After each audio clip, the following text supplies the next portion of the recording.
Hey guys, hi, good evening, and welcome.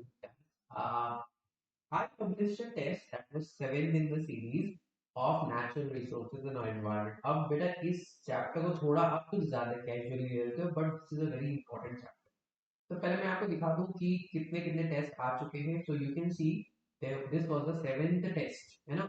तो ऐसे और टेस्ट भी हैं। अगर आपने इनमें से कोई भी टेस्ट को अटेम्प्ट नहीं किया है, फटाफट जाके कर लो, ठीक है। अभी भी टेस्ट ओपन है, ठीक है।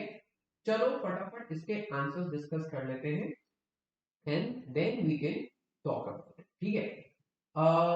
उसके पहले इंट्रोडक्टरी स्लाइड्स, राइट। मैं भूल जाता हूँ हमेशा, इसलिए मैं पहले उसे कवर कर लेता हूँ। So guys, tracker has been updated और Telegram is Sona Singh Unacademy. बस बाउंड्री क्या है? If you find something inappropriate do let us know, और जैसे आप हमें बताओगे हम उसे करेक्ट करेंगे and obviously will report you for doing that. कैसे करना है? नीचे फॉर्म में एक लिंक पड़ा हुआ है, उस लिंक को प्लस और हाइड कमेंट। आई नो आप मुझसे बहुत बारी सुन चुके हो और आप बोलते सर हर वीडियो में 2 मिनट खा सकते हो। बेटा ये खाना इसलिए होता है कि कोई नया बच्चा हो उसे ना पता हो, तो फिर तो प्लस और आइकॉनिक सब्सक्रिप्शन है जिससे आपको बैच कोर्सेज का एक्सेस मिल जाता है। आप अपने अकेडमी की लाइव क्लासेस देते हो और सारी वीडियोस की आपको रिकॉर्डिंग मिलती है। प्रैक्टिस टेस्ट होता है, लाइव टेस्ट सीरीज होता है, डाउट में क्लासेस होते हैं। तो this is an amazing way to study. अब अगर आप कैटेगरी सेलेक्ट करते हो जेईई फाउंडेशन, तो बोर्ड्स भी हो गया, फाउंडेशन भी हो गया एक साथ। बड़ा महीना चूज करना, उससे पर मंथ प्राइस घट जाएगी। सोना 05 यूज करना, उससे 10% डिस्काउंट होता है। अब आइकॉनिक प्लस का बड़ा प्लस के सारे फीचर, उसके अलावा personal mentor, live doubt solving, weekly reports, parent train session, ये सारी चीजें आपको आइकॉनिक के लिए भी वही कैटेगरी, महीना and then the code. Code डालते ही you are done। In case you are wanting sir हमें नहीं पता, हमने कभी भी नहीं किया, कैसे करें? तो बेटा पहले एक काम करो, स्पेशल क्लासेस अटेंड करो। Special classes are free. All you need to do is download the app, use the code 05, आपको इसका एक्सेस मिल जाए। और सिर्फ मेरे नहीं, सभी टीचर्स के स्पेशल क्लासेस का एक्सेस मिल जाए। और देखो, इसमें रियल टाइम है, क्वेश्चन टैब है, पोल्स है, लीडर बोर्ड्स है। और once you have a look then you can go for the batch courses, जैसे कि इस हफ्ते में रिलीज हो रहे प्लस और इलेक्ट्रॉनिक पे, मैथ और एनएससी के 15 तारीख, ठीक है। तो फिर आप ये सब देख सकते हो। मेरा भी एक बैच कोर्स अभी चल रहा है जो प्रैक्टिस कोर्स है, सिर्फ 1 महीने का, IOQJS और NTSC। तो you can explore all of this, ये सारी चीजों को आप देख सकते हो, ठीक है। चल now let us quickly discuss. अब जो है ना, हम डिस्कशन कर लेते हैं अपने आंसर्स का। तो ये गई पीपीटी, ये रहा आंसर्स। थोड़ा मैं इधर मूव कर लूं तो सारे आंसर दिख जाएंगे। हाँ, अब दिख रहे हैं सही से, ठीक है। एक सेकंड थोड़ा बड़ा कर लूंगा इसे, है ना। लेट मी थोड़ा सा बड़ा कर लेते हैं ताकि आपको सही से दिख पाए। लेट मी जस्ट इंश्योर कि आपको सही से दिख रहा है। If I eat a fish, I will get 10 how much percent of energy? अब देखो, मैं जानता हूँ आपने आपने सीधा लगा दिया होगा बहुत बच्चों ने 10% लॉ। बेटा 10% लॉ ट्रोफिक लेवल के ऊपर है। तो अगर फिश की पॉपुलेशन और कार्निवोर्स की पॉपुलेशन को देखें तो टोटल फिश पॉपुलेशन का 10% एनर्जी ही आगे जाता है एज अ पॉपुलेशन। कई इंडिविजुअल्स मर जाते हैं जिनका एनर्जी आगे जाएगी, ठीक है। और बाकी लोग भी रिप्रोडक्शन करेंगे, रेस्पिरेशन करेंगे, अपना बॉडी को मेंटेन करेंगे। तो एज अ पॉपुलेशन 10% हो, बट अगर मैंने एक पूरी मछली खाई है तो मुझे उस मछली का 10% से ज्यादा एनर्जी मिलने वाला है। Nitrogen cycle will be impacted by heavy use of fertilizers. Fertilizers bind nitrogen, make them insoluble? No. बेटा फर्टिलाइजर जो है सॉइल को एसिडिक बनाते हैं, जिससे जो है वो माइक्रोब्स की क्वांटिटी घट जाती है जो नाइट्रोजन को फिक्स करता है। बायोलॉजिकल नाइट्रोजन फिक्सेशन है।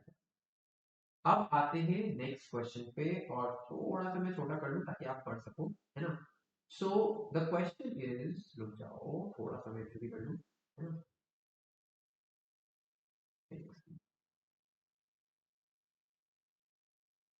आई थिंक अब आपको दिख पा रहा होगा, थोड़ा ज्यादा ऊपर हो गया।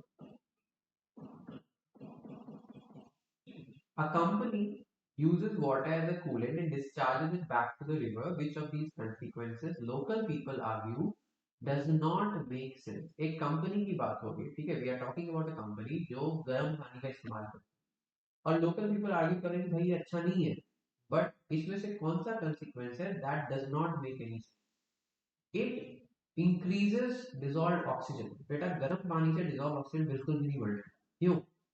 डज नॉट मेक सेंस, यानी you had to choose the answer that does not make sense. याद रखना क्वेश्चन ये नहीं है दैट मेक सेंस, क्वेश्चन ये है does not make sense.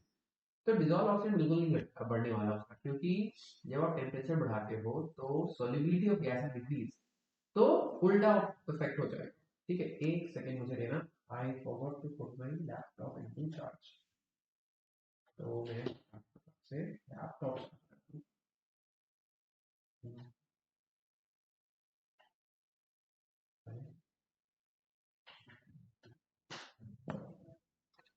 it makes slow it might make slow down fish population। अब देखो, fish fertilization would be impacted, fishes जो है एक्सटर्नली फर्टिलाइज।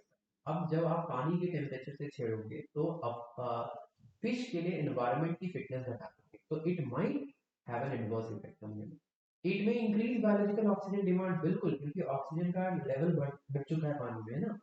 तो अब organisms will die, when they die they will need microbes will need oxygen to decompose them, when that means कि biological oxygen demand जो है वो बढ़ जाएगी। तो ये आंसर आपका, this is a sensible thing, it increases biological oxygen demand. It may cause temporary increase in RBC count in fishes. सोचो, आपने ऑक्सीजन घटा दिया ना गर्म पानी की वजह से, तो अगर हम टेम्पररी एडाप्टेशन कर सकते हैं, तो वो नहीं कर सकते एक्लिमेटाइजेशन, तो वो भी अपना टेम्पररी आरबीसी काउंट बढ़ाएंगे to compensate for the less. तो दिस आल्सो मेक्स सेंस, है ना। So does not make sense वाला आपको सिर्फ एक मिला है, हालांकि ये उसके आरबीसी बढ़ाने से आपको कोई मतलब नहीं होता। So only this argument does not make sense. ठीक है, तो आपका सही आंसर होना चाहिए था ये, because this does not make sense. Water usage is highest by agricultural industry. Water usage जो है एग्रीकल्चरल इंडस्ट्री के द्वारा सबसे ज्यादा होता है, ये आपको बता दिया गया था। एक सेकंड, मैं कोशिश करता हूँ इसको थोड़ा इधर करने की, ताकि आप, आई डोंट थिंक इससे ज्यादा मैं आपको दिखा पाऊंगा। नो, इससे ज्यादा दिखाऊंगा तो इधर कट जाएगा, है ना। चलो, ऐसा करते हैं, इसको और छोटा कर लेते हैं, है ना। अब तो दिख रहा होगा या water usage is highest by agricultural industry. Land availability is also declined. To remedy this, agriculture scientists are proposing hydroponic culture combined with vertical farming. Vertical farming भी करो और hydroponic भी करो. The biggest challenge in the idea faces is, तो इसमें बोला गया कि भाई इसमें क्या चैलेंज होता है कि अगर हम हाइड्रोपोनिक, देखो हमारे पास पानी बहुत ज्यादा खपत होता है एग्रीकल्चर इंडस्ट्री में, ये हमें पता है। हमारे पास लैंड की भी शॉर्टेज है, ये भी हमें पता है। अब क्वेश्चन इज प्रीटी सिंपल कि भाई अगर ये भी कम है वो भी कम है, तो व्हाट शुड यू डू, ऐसा आप क्या करोगे जिससे आपका थोड़ा पानी का यूसेज घटेगा। तो साइंटिस्ट ने सजेस्ट किया, देखो हाइड्रोपोनिक करो और उसके बाद वर्टिकल फार्मिंग भी करो। तो लैंड का प्रॉब्लम सॉल्व हो गया वर्टिकल फार्मिंग से। हाइड्रोपोनिक से आप पानी को रीयूज कर सकते हैं, है ना, बस फर्टिलाइजर ऐड करते रहो तो काम चलते रहेगा। अब इससे चैलेंज क्या, न्यूट्रिएंट्स आप डाल सकते हो बेटा, सॉरी मेरा माइक्रोफोन चला गया। न्यूट्रिएंट्स आप डाल सकते हो, that's not a big problem, है ना, वो बिग प्रॉब्लम नहीं है। एनर्जी यूसेज, आप एनर्जी इतनी कहाँ से लाओगे। फोटोसिंथेटिक एफिशिएंसी, बेटा photosynthetic efficiency is not a problem. क्यों? क्योंकि बाहर जो सनलाइट है ना, अंदर आपका ट्यूबलाइट से भी वही एनर्जी मिल रही है उसको। ठीक है, ट्यूबलाइट अंदर लगाओगे वर्टिकल फार्मिंग में, right. So it will give them the same. वो जो ब्लू लाइट है और रेड लाइट है, उसी से प्लांट का फोटोसिंथेसिस होता है, उससे कोई इश्यू नहीं होगा। क्लाइमेट डिपेंडेंस बल्कि अवॉइड हो जाएगा। आप अंदर में जो चाहे, बिल्डिंग के अंदर जो चाहे वो क्लाइमेट मेंटेन कर सकते हो। Longer growing period, once again this is wrong. Why? In fact क्योंकि यू कैन कंट्रोल कि कितने घंटे तक आपकी लाइट जली है, you can in fact reduce this, आप उसको रेड्यूस कर सकते हो, राइट। तो the challenge, the true challenge is energy usage. ठीक है, आगे बढ़ते हैं बेटा। Which trophic level is at most risk of metal toxicity. अब जितना ऊपर का ट्रोफिक लेवल होगा उतना ज्यादा बायोमैग्निफिकेशन होके जाएगा। 10% लॉ, तो फोर्थ वाला is at the most risk. Replacing forest by monocultures is disadvantageous because it causes dash. Monocultures मतलब you are planting just one single tree का बहुत बड़ा फॉरेस्ट. अब इससे क्या प्रॉब्लम होगा? Soil erosion. बेटा पहले भी ट्रीज थे, अभी भी ट्रीज है, सॉइल इरोजन नहीं होने वाला. Disadvantage to being carbon sink. पहले भी फोटोसिंथेसिस था, अभी भी फोटोसिंथेसिस हो रहा है. Not a bad idea. Loss of diversity. बिल्कुल सही. अब यहाँ पे दो रीजंस है लॉस ऑफ डाइवर्सिटी के. पहला तो क्या है, पहले 10 तरह के पेड़ उगते, अब आप एक उगा रहे हो. दूसरा प्रॉब्लम है, अगर 10 डिफरेंट तरह के पेड़ रहते तो 10 डिफरेंट तरह के डिफरेंट स्पीशीज जैसे एनिमल्स उन पेड़ों पे रहते. राइट, हर एक का अपना अपना डाइट है. अब जब एक ही तरह के पेड़ हैं तो दैट माइट बी इम्पैक्टेड. ठीक है. सो विच ऑफ डिसएडवांटेजेस, ये वजह से बिल्कुल होगा. Increase susceptibility to disease spread. बिल्कुल सही. एक पौधे को हुआ तो फटाफट फटाफट पूरे फॉरेस्ट में फैल जाएगा. So this is also true. Forest fire तो बेटा पहले भी वही था, अभी भी वही है. तो आंसर हो जाएगा आपका 2 इसमें. Building dams could be a source of hydroelectricity which is cleaner, yet in our history numerous people have spoken against a few projects. The reason was dash. पूरा क्वेश्चन आपको नहीं दिख रहा, बट द होल आइडिया मैंने आपको बता दिया कि डैम्स जो है हाइड्रो इलेक्ट्रिसिटी देती है, जो एक क्लीनर सोर्स है फ्यूल का. तो इतने लोग उसके खिलाफ क्यों बोलते हैं?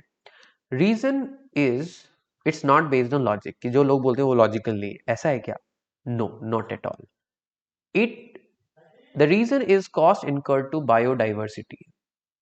Is it true, is it wrong? बेटा देखो, अगर आप डैम बना रहे हो आपको ह्यूज एरिया क्लियर करना पड़ेगा. दैट मीन्स उस एरिया में जो रह रहे थे सब गए. Huge cost incur to economy. पैसे का हमें उतना टेंशन नहीं रहता, उतना पैसे तो आ ही जाएंगे, not a big deal. So no. Cost incur to land which could be use for urbanization, not at all. The reason people have spoken is कि बायोडाइवर्सिटी को हार्म होता है. You are an urban planner hired by the government to build a city in the hills. Connecting it to the city required building a wide road which will have to pass through a wildlife sanctuary. आपको government ने बोला कि हिल में जाके एक settlement बनाना है, city plan करना है, लेकिन अब उस सिटी को मेन सिटी से जोड़ने के लिए एक रोड बनाना है, जो रोड एक वाइल्ड लाइफ सेंचुरी से होकर गुजरेगी. इससे इकोलॉजिकल प्रॉब्लम हो सकता है. आपको बोला गया क्यों प्रॉब्लम होगा? The road would require deforestation. बिल्कुल सही. आप रोड कहाँ हवा में थोड़ी ना बनाओगे, डिफॉरेस्टेशन होगा ही होगा. The road would increase man human conflict. बिल्कुल सही, क्योंकि अगर रोड है, ह्यूमंस आर देयर, जानवरों को आप टाइम नहीं बता सकते, दे विल बी, वो उनका घर था, तो it will increase man human conflict. ऐसा कई बार हो चुका है मल्टीपल प्रोजेक्ट्स में. The road would decrease the stability of forest. इसी को हम कहते हैं फ्रेगमेंटेशन. आपने एक बड़े से जंगल को 2 हिस्सों में बांट दिया. नाउ जो sharing and caring of resources हो रही थी वो अब नहीं हो पा रही है. The species have been separated. हो सकता है एक तरफ नदी बह रही हो, एक तरफ नहीं. अब यहाँ के जानवर वहां नदी के लिए कैसे जाएंगे? Right. So stability of forest घट जाएगी. It has a potential to drive evolutionary processes. Definitely correct. अगर रोड के एक साइड नदी है और एक साइड नदी नहीं है, सोचो क्या होगा. जो दूसरी तरफ वाले होंगे they will have to survive the tough environment, है ना. तो ऑलवेज हमारे एक छोटे से एक्शन का भी लंबा लंबा कंसीक्वेंस होता है. आते हैं towards perhaps the last question. Since the road is essential, which of the following can help with some of the problems? Road तो बनानी पड़ेगी, तो आप क्या कर सकते हो? Not making the road itself is not an option बेटा. Building a flyover to connect instead of road. अब ये चीज बहुत जगह प्रैक्टिस की जाती है. मान लो ये बड़ा सा है ना, तो आप एक इसके ऊपर ऊपर एक फ्लाईओवर तरह का कनेक्शन बना सकते हो. उससे क्या होगा? The only places that would be inside the forest is this. But इससे चैलेंज क्या आता है कि ये आप कैसे बनाओगे? Although this is not very easy, but it's some one solution at least, है ना. जो गाड़ियां को जाना है वो ऊपर ऊपर चले जाएंगे, एक सॉल्यूशन तो है. Pulling up electric barricades on both sides. Never. अगर आप इलेक्ट्रिक बैरिकेड्स लगाओगे तो it will just increase harm to them. Right. अब ये क्वेश्चन मैंने डिट्टो पिछले टेस्ट से डाला है. मैंने पिछले टेस्ट में भी आपको एक क्वेश्चन दिया था. एंड आई वॉज सरप्राइज्ड कि इसमें थोड़ा और इम्प्रूवमेंट चाहिए। और इस क्वेश्चन को मैं इसलिए डिस्कस नहीं कर रहा क्योंकि मैं चाहता हूँ कि आप ओरिजिनल जो फर्स्ट टेस्ट था इस चैप्टर का उसे भी अटेम्प्ट करो बेटा। यार देखो, आप सब मुझसे कहते हो कि सर प्रैक्टिस चाहिए, और आपको हर वीक टेस्ट मिल रहा है। अभी तक 7 टेस्ट मिल चुके हैं, बट प्रैक्टिस तो बेटा आप ही करना है। तो इसीलिए पहला टेस्ट दोबारा जाओ, दोबारा इस क्वेश्चन को देखो, इस क्वेश्चन का सॉल्यूशन वीडियो भी देखो, और फिर पता करो।